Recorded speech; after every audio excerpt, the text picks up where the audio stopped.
Now, following the daring drone attack on its Black Sea fleet, Russia has now suspended its participation in the United Nations brokered grain deal, and this has reversed months of diplomatic efforts that were aimed at ensuring food security in the world's poorest regions. Now, Ukraine is one of the world's biggest exporters of food grains. In 2020, Ukraine alone accounted for nearly about 9% of the wheat exports, 15% of the global maize exports, and 44% of all sunflower oil in the international market. Many countries of the world, including those of global north and south, were heavily reliant on Ukraine for the food grain imports. However, when Russia invaded the Ukrainian territories in February, these crucial exports were affected. Russia captured and also blocked crucial ports on the Black Sea, and with that, it halted the essential food grain supplies from being exported out of Ukraine. And this led to the price of food grains soaring across the world. In the month of May this year, the United Nations World Food Programme said that nearly about 47 million people were at the risk of acute hunger due to the global food crisis. The Ukraine grain deal, officially known as the Black Sea Grain Initiative, was brokered by Turkey and the United Nations in the month of July. It eased Russia's naval blockade and also led to the reopening of the three key Ukrainian ports. And since then, nearly about 400 ships carrying a total of 9 million metric tons have departed Ukraine's ports. The initiative also helped stabilize and subsequently lower the global food prices, essentially moving precious grain from one of the world's bread baskets to the tables of those in need. At least about 40 countries received Ukrainian foodstuff from this initiative. Nearly 25% of the food that was exported, that was equivalent to 1.8 million metric tons of the food grain, went to the low and the lower middle income countries with vulnerable populations. Some 25% of the food grain went to the upper middle income nations, and the rest went to the high income nations. Also, two-thirds of the wheat that was exported under this initiative reportedly was exported to countries in Latin America, Asia, Africa and Oceania. The deal, initially brokered for 120 days, was due to be renewed in November, on the 19th of November. But with Russia now suspending this deal, grain prices are expected to rise pretty dramatically. Now, experts say that the suspension of this grain deal has once again raised fears of a global food crisis. And reacting to the development, the United States has said that Moscow is weaponizing food. The American President Joe Biden has said that Russia's move is simply outrageous.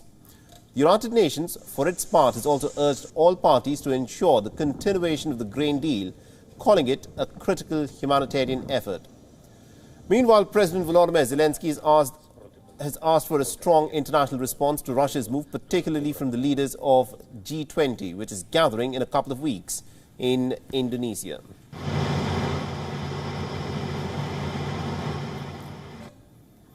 All right, now to give us more insights in terms of what is likely to happen next in the battlefields of Ukraine, we're being joined in by Mr. Oleksiy Melnik, who is the co-director of Foreign Relations and also International Security Program at the Razumkov Center in Kiev. Now, Mr. Melnik, thank you very much indeed for taking time out and speaking to us here on View. Now, what we've witnessed in the course of the last 36 hours is a serious escalation in the Russia-Ukraine war, where Sevastopol has in fact come under attack. This, of course, is the headquarters of the Russian Black Sea Fleet. And because of this, the Russians say that they are now suspending the United Nations brokered grain deal. How do you think, let me first ask you this question, how do you think this is now likely to affect the export of grains out of Ukraine? Good evening. This is a very good question, that or combination of questions that we are discussing. Russian military failures on the battlefield, and at the same time Russia's actions to compensate somehow its lack of any progress on the battlefield in Ukraine. And I think that the United Nations is absolutely right by saying that Russia is trying to weaponize grain issue, or trying to create as many problems and as possible, not just for Ukraine, for the entire world. And of course, on the eve of the next G20 summit, that's probably one of the issues that Russia can bring into the agenda and force the other leaders to finally meet Putin and try to discuss something with President Putin, who's been isolated heavily for the last probably more than 6 months. All right. Now, and also Russia has made some serious allegations. It has said that on the basis of the wreckage of these unmanned surface vessels that were used to target the Russian ships at Sevastopol, it has said that these unmanned surface vessels were using navigation modules that were manufactured or designed at least in Canada. Along with this, Russia has also said that the British Navy is directly involved in both the planning and also in the execution of the sabotage of the Nord Stream 1, Nord Stream 2 pipeline. This is what Russia is accused in the last 36 hours. You know, this war had so far been Russia against Ukraine, but now do you think that instead of just it being a proxy war of Russia against NATO, this is a war that could now escalate from this moment onwards? That's what Russia is trying to, first of all, to present to its own public, that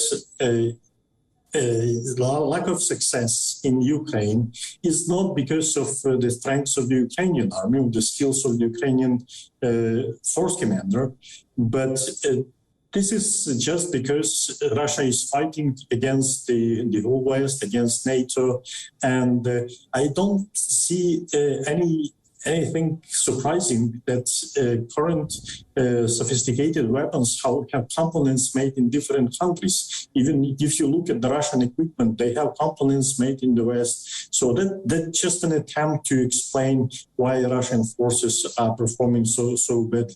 But again, talking about the possible escalations, Russia probably running out of its resources, and that's why Russia is trying to use energy, to use spraying, and all these kind of things to escalate in order to force Ukraine, to force international partners, to force other vulnerable countries like in the Middle East, in Africa, to support Russian position and to influence Ukrainian political elites to some heavy and uncomfortable compromises in the possible negotiations with Russia.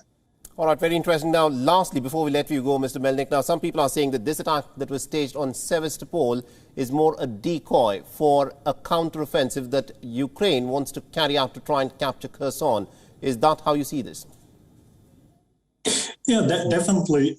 There are very good perspectives for Ukrainian forces to liberate Kherson in a matter of a few weeks. And also many Russian male bloggers admit that Russia actually has no means to defend these temporary occupied areas. And one of the objectives that Russian Russian leadership is trying to push is to distract internal public attention from the next failures. And the last attack on the Black Sea Fleet has been not just harmful, but very humiliating for the Russian armed forces, because as we all know, that Russian military command reported months ago that Russia destroyed the whole Ukrainian military capability. And in fact, Ukraine has very limited maritime force. And even without maritime force, you say Ukraine is still able to fight against